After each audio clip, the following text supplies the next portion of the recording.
Principle. Principle means protect my investment. Well, I got one answer for you. Your mattress. And don't tell anybody. Now, all joking aside, does that not protect your money? It does, sure. Well, how much will you earn in the mattress? Not much. So you have tension. So all of a sudden we give all the money back to the homeowners because you said, Mark, we're a steward. What have you done with it? Well, we did nothing. We dug a hole, we put it all in there. That's probably not wise. So preservation of investment, of principle is the next item. The next item is liquidity. Liquidity. We can get really nice rates in CDs today if you put it out for, I don't think you can get more than 10 years, but let's pretend we can get a 30-year CD. Let's just say we could. I don't think you can, but let's say we could. We could get a bond that long. And right now, what can you get on a CD? 0.25%. Let's run it to 1 just so I can do my math. 1%. But I can get a 30-year CD for 3. Triple your money. Who would take me on that deal? Nobody in this room raised their hand. Because you've tied up your money for 30 years. So liquidity, for all the reasons, give me 2 reasons why you would not do it. There should be 2 at least. Yes, sir? Depends what your obligations are. That's right. I might need the money in 30 years, and I can guarantee you, you will. So to tie it up for 30 years and then pay the penalty, that's a loser. The other item is maybe the market will flip itself around, and now we're not such a good steward of somebody else's money because we're back up to 7%, and I got you out there for 20 more years at 3. It looks bad. So liquidity is an issue. By the way, the longer you hold something out, the higher the rate. So you got tension between liquidity, and then the last item is return on investment. You have to balance all 3, but I'm telling you, I suggest to you, you hierarchy those. They're not all 3 equal. Would you agree? Because you could probably get 6% with Illinois bonds. Now, who wants an Illinois bond? That's why they're for sale. Just saying. But seriously, the reason they're higher than they are, you know, I got kids in college. I'm constantly driving through states now. But Indiana has signs all over the place. We have balanced our budget, we have balanced our budget, we have balanced our budget. Indiana says those signs in Illinois. So I'm suggesting that maybe an Indiana bond might be better from a preservation of principle than an Illinois bond, perhaps. But I'm also guessing, and I haven't marked this and tracked it, but an Illinois bond probably pays higher than an Indiana bond. So you got 6%. What'd you get? I got an Illinois bond. I got 4%. I got an Indiana bond, and I'm going to bed and sleeping well. Right? So when you develop this investment policy, you have to develop what matters to you. And I'm submitting to you what matters to you. I'm actually telling you what matters to you is preservation of principle. That's the God you're trying to serve. After that, then, is liquidity and interest. Once you've established this hierarchy of need, if you will, hierarchy of importance is a better way of saying it, then you answer the question in the investment policy. Well, what investments suit our values? Well, if it's protection of principle, and let's say that it is, talk to me. What investments out there protect our principle? CDs and treasury. What'd you say? CDs and treasury. CDs. Yes. Anything that's FDIC insured at Pete's Bank, and he's got a wonderful thing called Max Safe, which you can pull more than $250,000 together, and it's all under FDIC.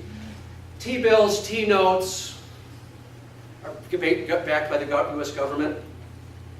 After that, I don't know anything else. So your investment policy talks about the investments that meet your needs. And then the last item in the investment policy is we promise to review this annually. That's investment policy. And you adopted it at a meeting, in a public meeting. So when somebody says, why do you do what you do? I'm glad you asked. Here's our investment policy. I got to let Pete talk. You don't need it. But, no, I do. But I'll answer questions. Yeah. Thanks, guys.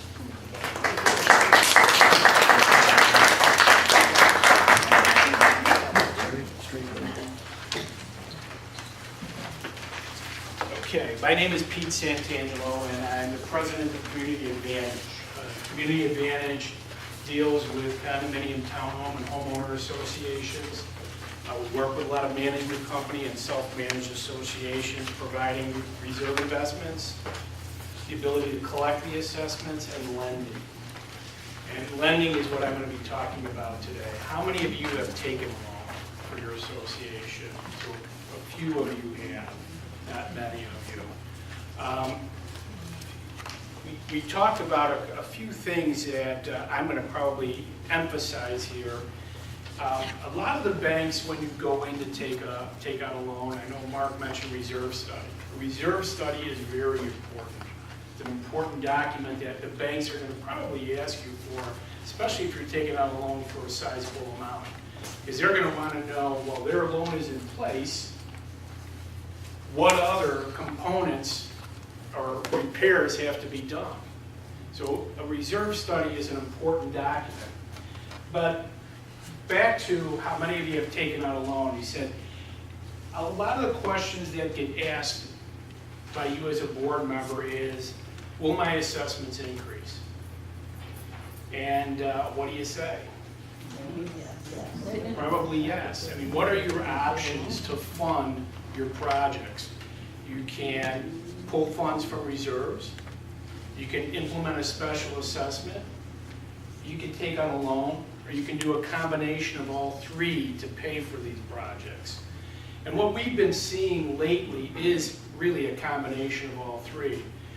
We see the associations have been funding their reserves, but not funding it to the full potential to capitalize when that component needs to be replaced, the money's there. So what they've been doing is taking maybe a portion of their reserve money and then hitting the rest of it with a special assessment, and then taking a loan out to spread out that special assessment over time to ease the repayment of those unit owners to pay that special assessment. Why did they do that? Because you need the money to... Why not do it every year? Why? Well, if you're in a true world and you're budgeting and you're funding your reserves, then you don't need to, you wouldn't need to go for a loan, because you'd go right to your reserves and you'd be able to pull the funds right away. Well, they don't do that only because of a few things. You have the economy. In '08, values dropped, and associations, you know, the cash flow, they didn't want to put an undue burden on their unit owners because of the economic situation that we were in. So what they were doing was deferring some of the maintenance that needed to be done. So your funding to reserves may not have been, as Mark said, you know, just because you have the reserve study doesn't mean you're going to follow it to the T. But there could be a reasoning as to why you're not following it to a T, and that reasoning may be you don't want to increase the assessments because of the economic time that you're in, and you plan on funding it X amount, and down the road when these projects need to be done, you're going to go ahead and borrow some of the money and implement a special assessment. What you're doing is people that are living in the condo or townhouse are now not paying for the usage. Well, that's the whole. You're pushing it down the road. Yeah, that's true. But you utilized it while you were there, and now these new unit owners that come in, they're going to get hit with a special assessment, but they need to repair and replace it. I mean, that's part of condo or condo living. I mean, you have this continuum that if you're not putting and funneling the money away and having it for reserves to pay for these projects, you have that issue as to when these projects break, how do you repair them? The other issue that we see sometimes as to why people go to a loan is you have the City of Chicago. They had the facade ordinance. Well, when the reserve study was done, there was nothing in there about the facade ordinance. So how do these associations, now that are imposed with repairing these facades, come up with the money? You know, we've seen some special assessments that are, you know, $30,000 a unit owner, which is fairly hefty. And they have to find a way to handle paying for these projects. I got a question. Yeah. When you talk about borrowing money, when we did our last paint job, I signed a contract a year ahead of time, and he gave me a guaranteed price of about $110,000. And he came in at $110,000, but the final bill was $289,000, because you gotta replace a lot of siding and chimney caps and all that stuff. We underestimated that. So then we came, rather than have a special assessment, we came to you to get a line of credit, Right. so which would pay off. Right, and these are scenarios, to answer your question, as to why do you need a loan? And well, in a perfect world, you shouldn't. And in a perfect world, I wouldn't be lending to an association because they're funding, habitually to the reserves. There's nothing that occurs similar to that, similar to facade ordinance, that will cause them to go ahead and have to, get a loan to make replacements. And then you have boards that change, and again, board philosophy may be different. You may have some board members that are on the board that say, we're gonna follow this reserve study to a T, and we're gonna make sure, how many of you do budgeting for more than 1 year? How many of you do cash flow analysis with your reserve study? Okay, well, cash flow analysis is kind of like a budgeting for future, because you know that you have these expected expenses that are going to be coming down the road that you're going to pay for, that you're going to have to pay for. So you have to kind of think about that in the budgeting process as to, okay, here's where we're at, here's how much we funded our reserves, here's what we have in reserves. How am I going to pay for these chillers when they got to be replaced down the road? So as a board member, you should be thinking of that, and I'm sure as your management company, they're constantly telling you, because they'll want a reserve study, right, Tom? Absolutely. So that's important.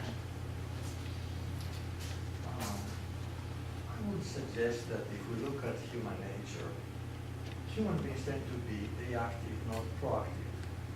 And I remember a long time ago, before I had White here, Wayne suggested that we increase the amount of assessments by a very small percentage. So over a long period of time, we build the reserves for capital improvements or other unforeseen. And I was shut down, I was told that we're saving money if we don't increase the assessments. So suddenly we have a very big assessment increase because of what they need for that. So to me, it's almost like a natural, the overwhelming majority of human beings think that way. I don't see any danger now, so I can postpone. And it's unfortunate because obviously numbers have a context, and if we don't define that context well, we have a problem. Well, and also you as a board member, even though you have a fiduciary responsibility, what happens if you increase your assessments more than 5%? What are the unit owners going to do? Come to the meeting. But they all, anytime you ask someone to put their hand in their pocket and give them money, who's going to come to them to the meeting? They're all going to start coming to the meeting wondering, why are you increasing my assessments? Why did my assessments go up 5%? Believe me, I know. I'm president of my own board, and I know how that is. I mean, it's tough to keep the assessments low and still maintain and give everybody the services that they want, because I think, and I'm getting off tangent, but I think part of the process too, and we're getting a little better in selling the individuals to the concept of what an association is and who the association is. Everybody says, well, the association's going to pay for it. Yeah, well, who's the association? I think it's common. You all know it. You know this. But that's the constant battle I think you have.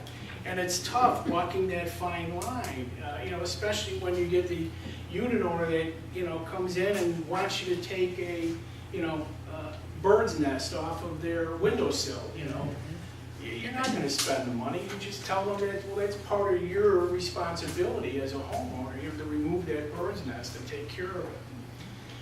But back to lending. Anyways, you as an association are a corporate entity. You have the ability to borrow. You're not personally liable. You're borrowing as an officer of that corporate entity. You're also a taxing body. So the banks like that because you have the ability to increase your assessments if you need to, or implement a special assessment to repay the loan. So most associations that are looking to do a loan, you're pledging your assignment of that assessment or the special assessment that you're implementing to repay the loan. Are there personal guarantees? No, there's not personal guarantees for a loan. However, I have seen a bank that lent to an association that was less than 10 units and did get personal guarantees from each one of those unit owners. Now, I recommend you don't do that, but the association must have needed the money, and these unit owners went ahead and, gave a personal guarantee out for a short-term loan. What projects can be financed? We can do, typically we do a lot of loans to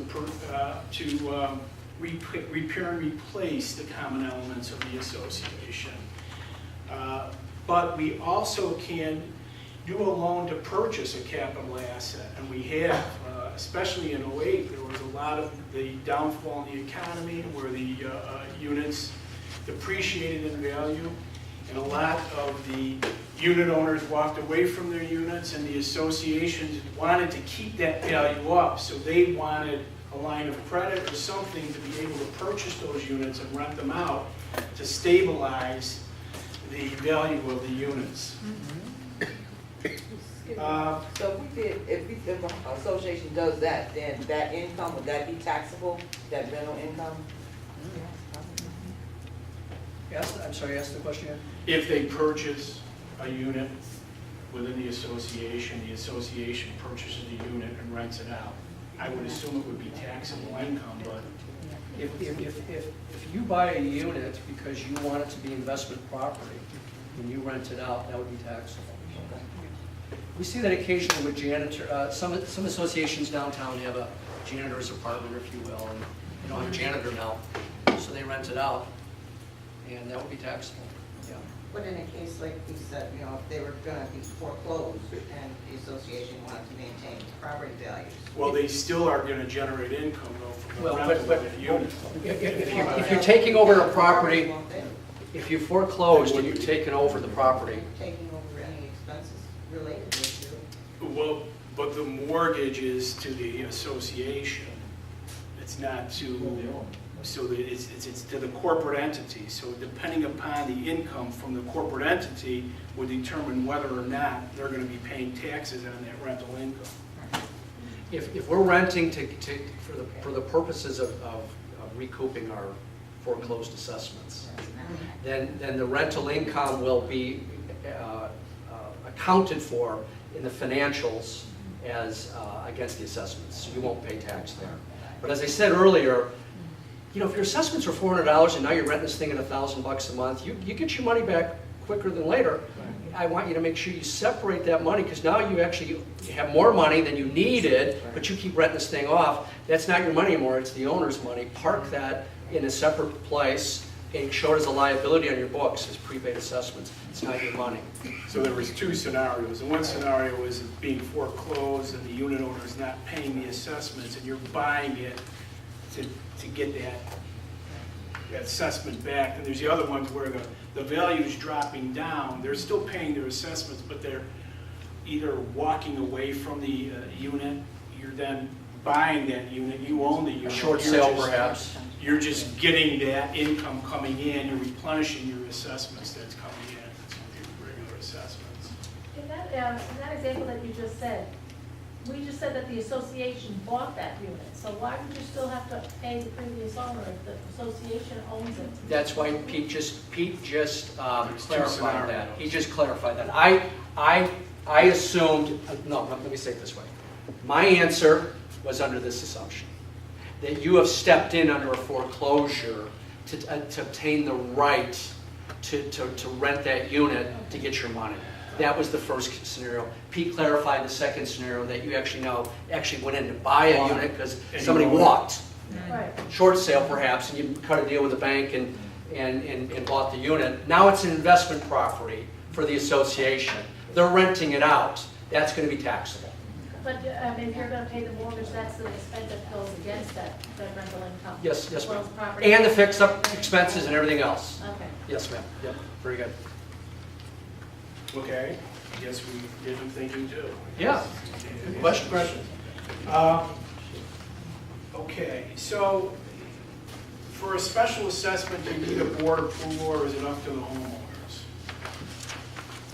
Do a special assessment. How do you pass the special assessment? What do you typically do? We do the board. We do the board.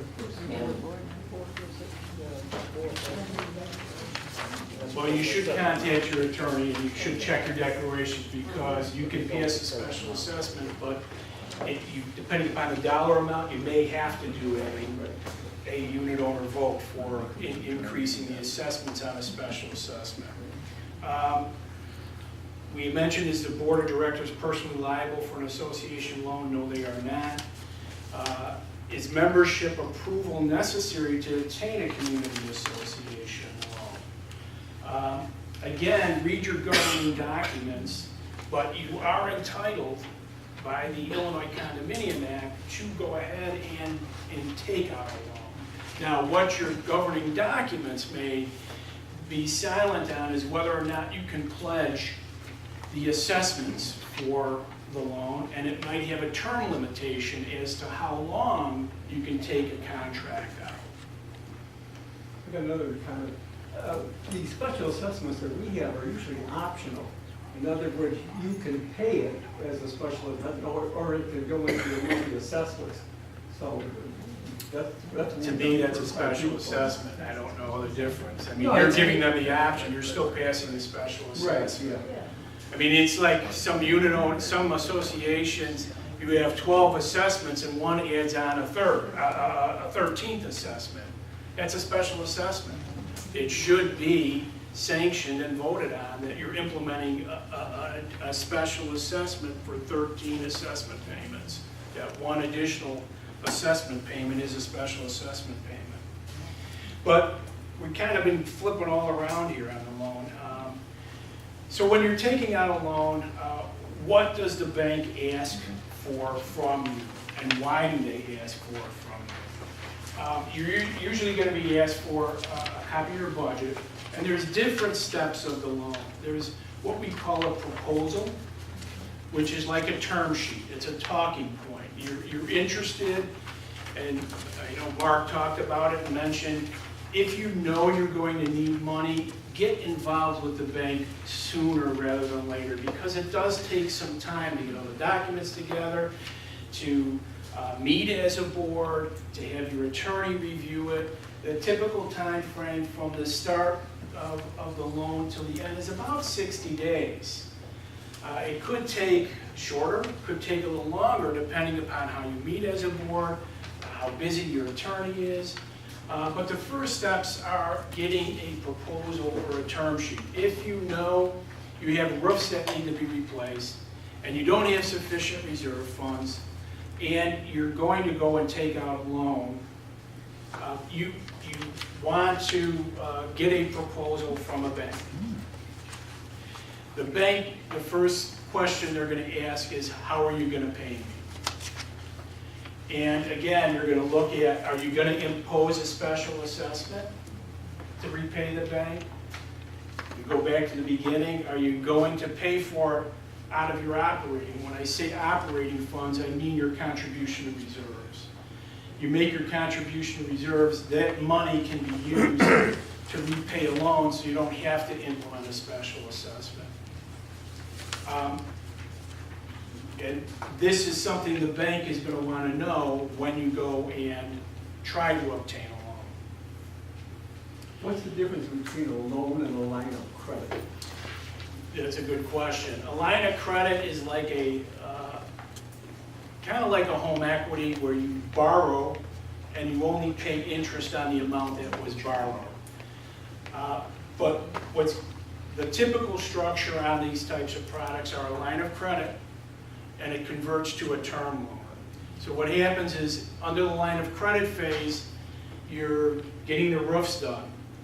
The bank is giving you the money to pay the contractor to get those roofs done.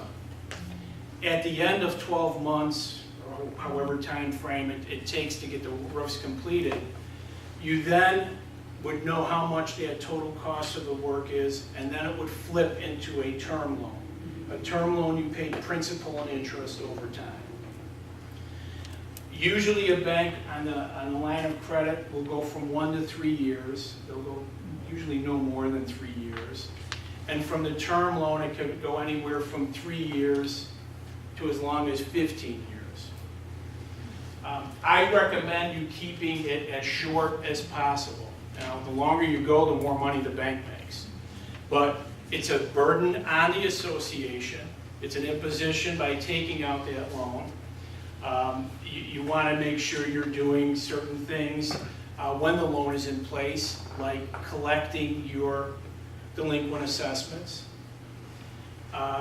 If you're implementing a special assessment, you want to handle those just like you handle your regular assessments, especially because the bank is going to want to know on an annual basis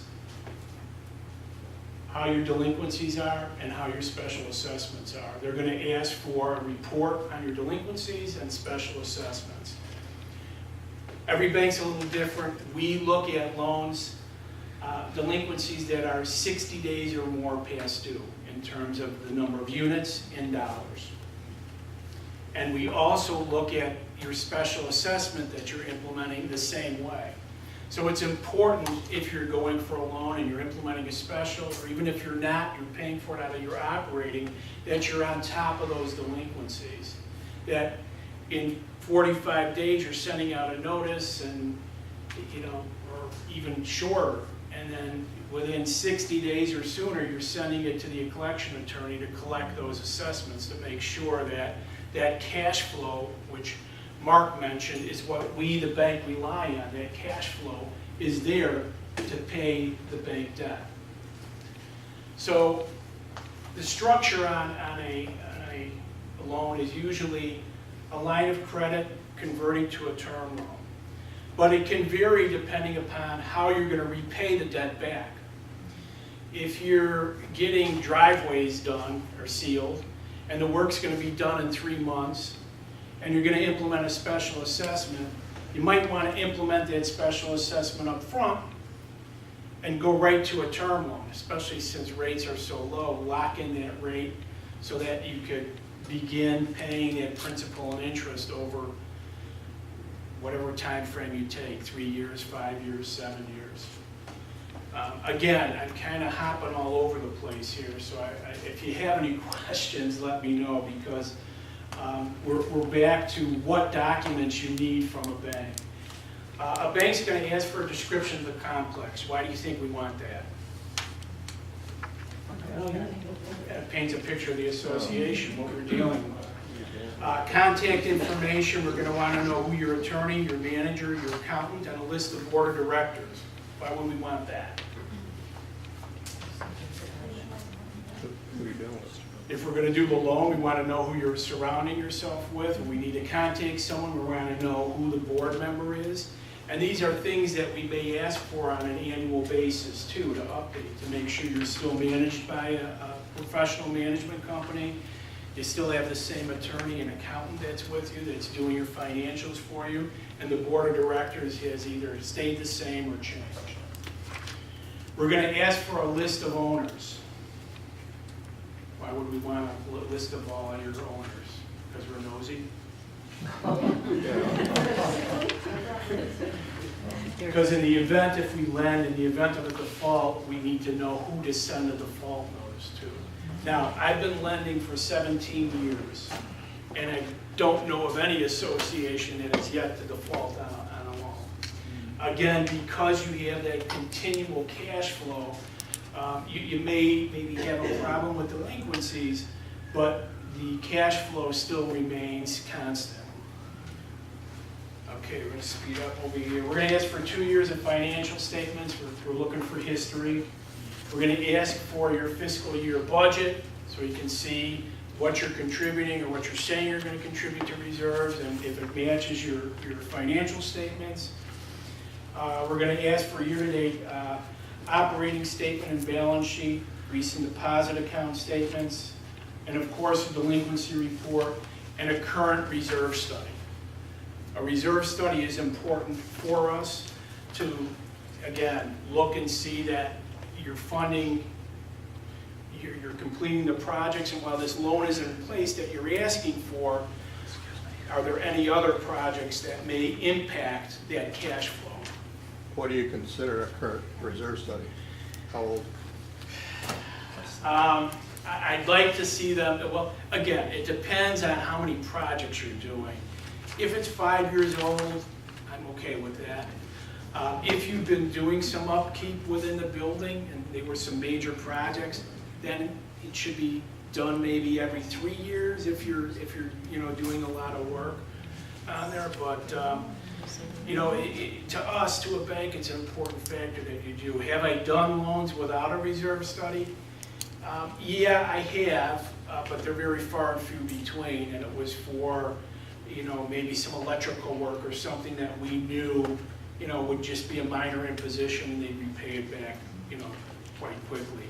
But when you're talking about a loan for $1 million, $2 million on roofs, and the bank's going to be in that loan for 5, 6, 7 years, the bank's going to want to see something to show them that during that 5, 6, or 7 years, that cash flow is going to remain steady, and you're going to have the ability to pay for our loan, and there's not going to be any other projects that will impose on our cash flow that's going to be paying for the debt. Now, what we have seen is because, reserve study is a third-party professional that's giving you life expectancy of projects, is you have elevators. And your elevators you got an annual contract and they're being maintained. Well, next year they say you're going to have to redo the insides of the elevators. Well, the elevators are spotless, so what you as a board may say, you know what, Pete, we're not going to do this next year. We're going to push that out for another 5 years and then we're going to redo it. Again, it should be documented, and the bank's going to want something from you stating that, because if we look at it, we have all come into our bank and look over our work, and they say you lent this association $100,000, $1 million for roofs, or $2 million for roofs, and they're looking at our analysis and they see the reserve study, and the reserve study says you have $500,000 of work that needs to be done on your elevators. They're going to question us. Well, how are they paying for your loan when they're showing they have all this work that needs to be done? So it's our due diligence, and we'll talk to the board to make sure that we're documenting that and making sure that the board has an understanding that this work has been either delayed or that it's been completed, and the reserve study just hasn't been updated. Two different scenarios that can go. Can the board do the reserve study on their own? I don't recommend it because you're taking a liability onto yourself. If you do it on your own, you should get experts in there that are experts in that field to give you or sanction what you're doing. And I would say you should probably get, not your attorney, but you should probably get some sort of documentation from them that they reviewed that and they agree that it's going to be, this time frame or this life expectancy of that component. So what other documents? We ask for your declaration and bylaws and articles of incorporation. Well, that's a given why we want that. We're going to ask for board minutes. We're going to ask for board resolution that you've approved the bank and passed the loan and implemented the special assessment. If you did that, they're going to ask for board minutes of doing that. And we're going to ask for your insurance policy to make sure you're covered for any losses of hazard, flood, any embezzlement. The most confrontational, I should say, question I have is, what are you going to use the loan for? Well, why do you want to know what you're going to use your loan for? Well, we're giving you the money. We need to know how you're going to spend it.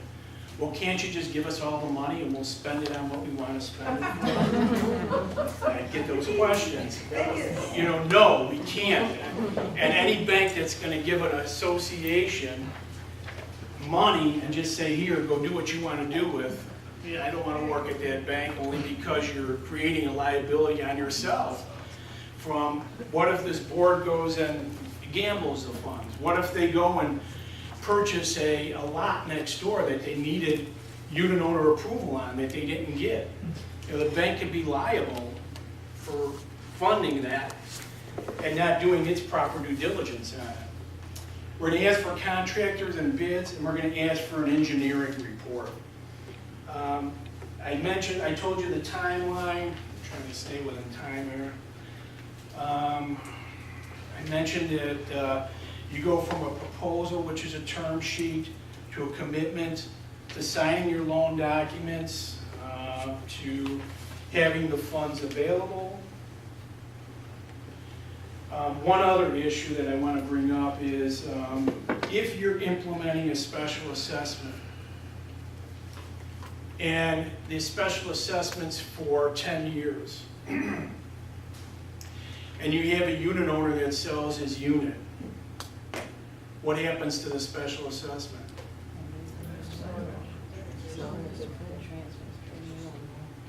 Not necessarily.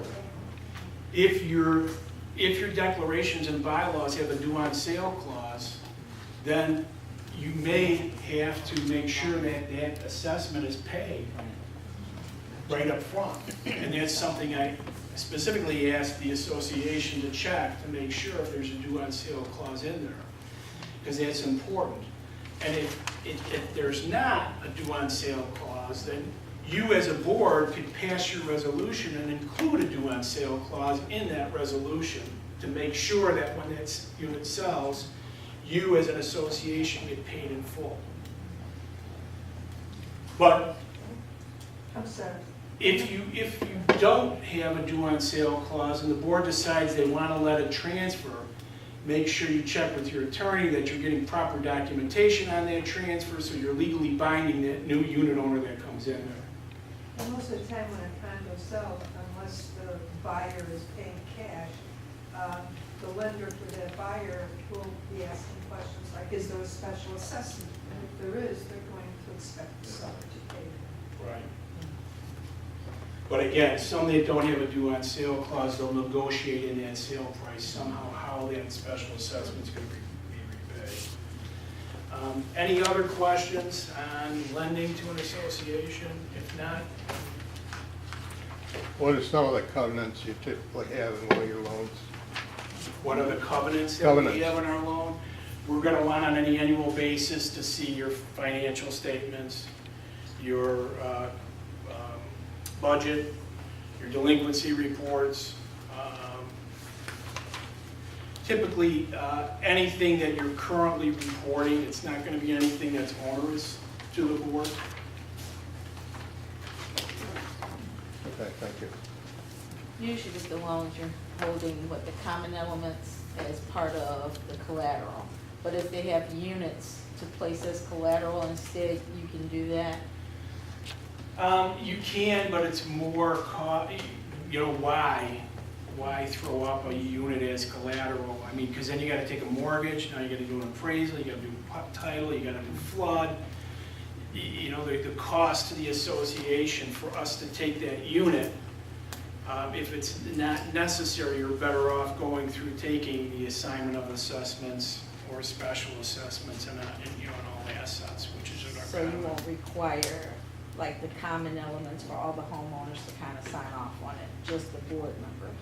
Well, you shouldn't have to require all the unit owners to sign off on it. You as a board have the ability to borrow and assign or pledge the assessments for that loan. But the lien will be done for the whole building? Well, but just because we're taking an assignment, it's a UCC. Right. There's not a lien or mortgage going on each individual unit. Okay. So if you go to sell your unit and we have a loan to your association, you're not going to see a loan for $2 million Okay. to to Barrington Bank and Okay. Trust. All right, okay. You're not gonna see that. We Okay. file a lien against the Uniform Commercial Okay. Code. That's how our lien gets filed All on right, the then. assessments. Yes. How seriously do you take the delinquency status versus the financial status as a banker? Because in some cases, they tend to be pretty lukewarm when it comes to delinquency. Well, delinquencies are an important factor because, again, what we're giving you is a cash flow, or what we call kind of an asset-based loan. So your delinquencies, to me, are a signal that the association is having some sort of a problem. So if we see someone that breaks that covenant or that goes beyond our, let's say our threshold is 10%, their delinquencies are 15%. They're in default of our covenant, we send them a default notice, let them know that they've breached our covenant, and we give them time to clean that up. If they don't clean it up in time, usually we'll meet, I'll meet with them and see, my questions are gonna be, well, how do you handle your delinquencies? And a lot of times they say, well, we send a letter in 60 days, and then, it's 70 days, we may go ahead or send out to our collection agency. Well, to me, all red flags start saying, you got a problem here. You need to start, maybe at 30 days, 35 days you send your notice, maybe 45 days you send it out to the attorney to try and speed up that collection process. Because again, we're relying on that cash flow to pay or repay our debt. Would you consider asking them upping the liability insurance? Well, the liability insurance isn't gonna handle, it's not gonna handle us. Liability would be any loss, that would be caused from a catastrophe of some sort, not from lack of payment from the assessments. That wouldn't pay our debt. Thank you. Thank you.